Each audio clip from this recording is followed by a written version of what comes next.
So I'm watching this coverage all day long yesterday, and I go back and forth. I want to hear what they're saying on MSNBC and Fox News. And I saw a lot of people remarking on the Mueller report and William Barr, a lot of people. Most are predictable. You know what they're going to say before they say it, especially Fox News, where they tend to defend Donald Trump, and MSNBC, where they malign him, they kill him unfairly.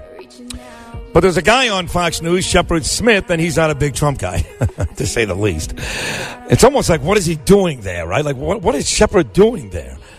But I happen to like him. And he had a guest on yesterday that I thought was the best guest I saw all day. Anyway, in fact, I texted Jill and I said, I don't know who this guy is, Bob Bianchi. Get him on! I know he's been on with O'Reilly and my boy Sean Hannity all these times. And I said, Jill, you got to get this guy on. He's great.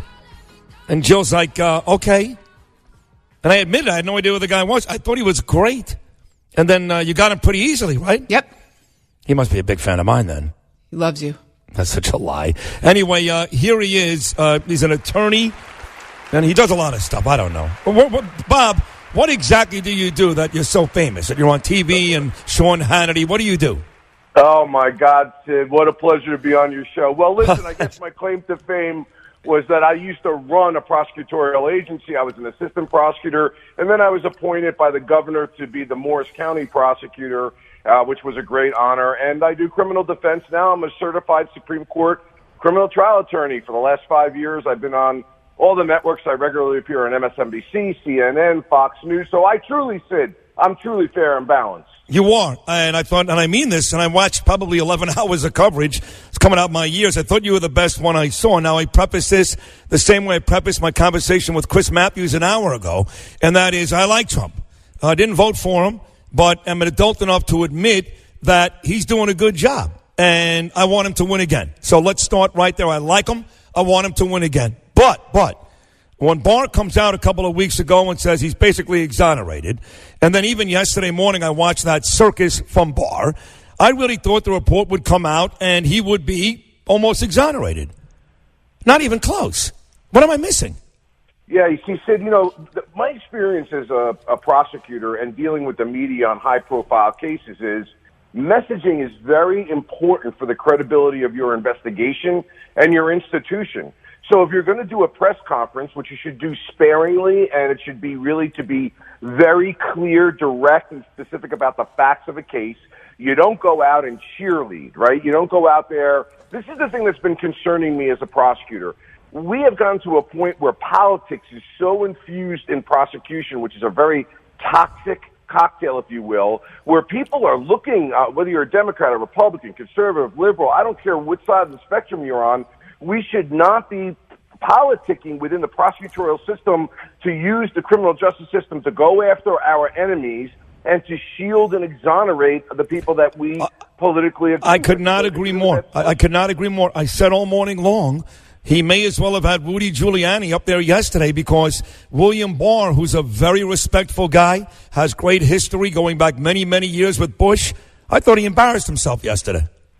Well, the biggest problem that he had with regard to his credibility, and by the way, I don't think it really affects the ultimate outcome of the report is what it is that he kind of made it appear as if Mueller left the obstruction question to him because Mueller couldn't figure it out, and that he made his decision. And that is not what that report says. It wasn't left to him at all. Essentially what Mueller was doing was saying that Donald Trump is, or the president, let me put it this way, because people get like a lightning rod when you mention a name. Hillary Clinton, boom, people have a reaction. Donald Trump, boom, they have a reaction. Any president has Article 2 constitutional powers that the ordinary person, no one else in the country has. For example, the DOJ says you cannot indict a sitting president. Whether you agree with that or don't agree with that, Mueller's basically saying, I think this was really powerful, and people were missing this point, Sid. It's on your show right now.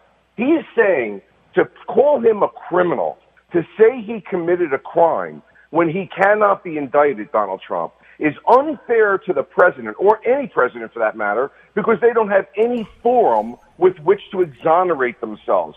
So you'll tag them with this sticker of being a criminal, but unlike the rest of us, there'll be no courtroom to adjudicate the case. Got it. So here are 10 instances of issues that we had concern about, and now I'm giving it to you, to Congress, and there's a remedy there if you choose to exercise it, and now I'm out. Here are the facts. You do with it what you will. Right. And look, I'm not Bob Bianchi or Joe Tacopina or Arthur Aidala or my beautiful wife Danielle Rosenberg, all great defense attorneys. But what I saw, what I read, what I listened to yesterday was collusion, no doubt, no collusion. No obstruction is not really true. In fact, the president tried his darndest to commit obstruction. He just got really lucky that his minions, Corey Lewandowski, Don McGahn, all these guys decided not to do it for him. If any one of those people had done what Donald Trump wanted them to do, he would have been guilty of obstruction. Yes or no? Well, the fact that he even tries is a substantial step for which he could, even though those guys shielded him and didn't actually commit the act, just the idea that he's trying to could be a crime. But here's the thing, to the president's defense. If I were his lawyer, first of all, he should never give an interview, and that applies to anyone, whether you're guilty or innocent. That's just good lawyering. And the second piece, Sid, is that you've got to show a corrupt intent. So if he were to believe, because there was no underlying crime, and while you don't need an underlying crime, it helps with obstruction. But if you were to believe a president that I'm being unfairly attacked, the investigation is bogus, this is a national security problem for us because I can't move forward with my policy agendas, and I believe, in fact, this is not right, and it's only political, well, that's not a corrupt intent. So when you're asking McGahn and you're asking Lewandowski and those guys to go out and do certain things, if you're not doing it that corrupt intent, it's still a difficult case for a prosecutor, because whenever, as a prosecutor, you have to go in and prove somebody's state of mind, you better have solid, direct evidence. Well, I do think those things are true. Again, I'm a fan of Trump, and I do think that he was being treated unfairly, and Comey and these folks were out to get him. I would ask you this, though. If he was completely innocent, why the day he found out from Sessions that Mueller was looking into his business, why would he sit back in his chair, slouched over, by the way, not the big tough guy that he is, and say, basically, I'm effed, I'm done, this presidency is over? Well, the fact you asked the question shows there could be reasonable doubt. I don't know. He could be thinking that I'm going to get railroaded here. These guys have, my guy's gone. My guy to protect me from a bad or false investigation is gone. They're handing it over to a guy who's sympathetic maybe to the Democrats, and this guy's going to do what I'm playing devil's advocate here. Sure. Is going to do what he can in order to F me. Although, listen, what Mueller said in the report is when you take what you just said about what he said to Sessions, when you take all the 10 data points that they considered potential obstruction, they said if you take any one or a combination of these, a reasonable person could conclude obstruction occurred. And that's why, very notably in the report, unlike collusion, where they're very strong and they say no way on collusion, they say we cannot exonerate him on obstruction. That's lawyer talk for there's something here. Right, there is something there. All right, but look, legally it's over. He's won. He can do his victory lap. Politically, it could still be a mess with Congress. Is that right? I mean, legally there's nothing else here. It's done, right? Yeah, listen, it's a victory for him that way. And now it goes into the court of public opinion. There is a process in our Constitution, i.e. impeachment. I happen to believe that if the Democrats were to go forward with that, and again, I'm just calling this as a lawyer, not as a political person, they're not going to have the votes in the Senate to be able to remove him. Agreed. The impeachment process doesn't require proof beyond a reasonable doubt. And remember, that was the standard Mueller's working with. Proof beyond a reasonable doubt, the highest standard, to 12 jurors, the highest standard. Even though you don't need that for the impeachment process, politically, I don't think the Democrats have the votes or the courage to go forward on something where you still haven't really shown direct corrupt intent. I agree. So on the way out then, Bob, let's turn this thing around. A lot of Trump supporters are excited because now they feel like the other folks, the Comeys, the McCabe's, maybe Loretta Lynch, maybe Hillary, who knows, they're about to get their up in comments. Maybe they're about to go down. Do you think that is going? I've been told, by the way, that they're already putting together committees and that now Trump wants some blood. Do you think, A, they'll do it, and do you think Trump's got a chance to get some blood here in the end?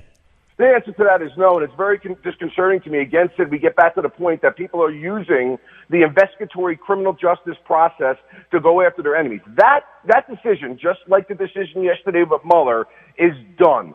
Comey, if anything, committed the ultimate prosecutorial sin when he got up, exonerated her from the criminal charges, but yet attacked her personally. You never do that. He could have cost her the election for doing that. But listen, this is the way I say it, Sid. You tell me if you think it's fair. What's good for the goose is good for the gander. Yes. If the Mueller report is done and over and it Trump doesn't have to answer to anything, the Clinton and Comey investigation, I predicted that. You talk about Hannity. I was debating Hannity, Jeanine Pirro, all of them saying there's nothing here to charge criminally. Could you potentially think about it? Maybe think about it. Is there some evidence of it? Prosecutors don't work on cases where maybe, could be, should be. They want rock solid, direct evidence cases. That investigation's closed. This investigation's closed. Let's move on. Got to tell you, I'm a big fan, Bob. Thought you were great on TV yesterday. Great here this morning. So hopefully you'll keep coming back. Great job. Thank you. You got it, bud. Thanks. Bob Bianchi here with Bernie and Sid. We got a big guest coming up next. A big surprise, I guess. We'll take a short break. We'll find out next.